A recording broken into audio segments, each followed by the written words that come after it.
8 октября на территории Феодосийского музея древностей зажгли традиционный цветаевский костер. Уже на протяжении 15 лет Феодосия отмечает день рождения великой поэтессы Серебряного века, переводчицы и прозаика Марины Цветаевой литературно-поэтическими встречами. Вместе с клубом авторской песни вот уже 15 лет мы проводим этот костер.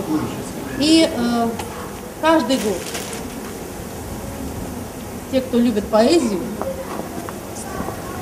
принимают на веру, как это и должно быть, то, что поэзия – это наша душа. Во дворе музея собрались многочисленные поклонники и любители творчества поэтессы. Ведущая мероприятия рассказала о зарождении традиции зажжения костров. Для зрителей с песнями на стихотворение Цветаевой выступили местные барды, а ученики городских школ декламировали известные стихи поэтессы.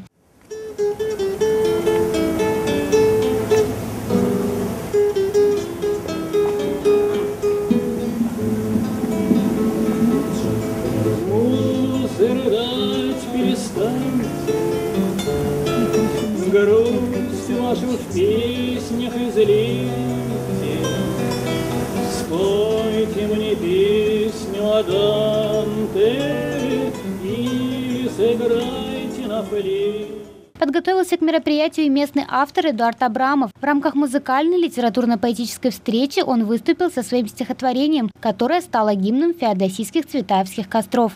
Крылья распростер над Феодосией притихшей, зажег цветаевский костер из пламени листвы поникшей. В музейном дворике опять звучат изысканные рифмы.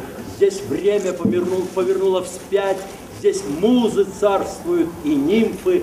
Все недомолвки ветер стер, и вдохновением светят лица.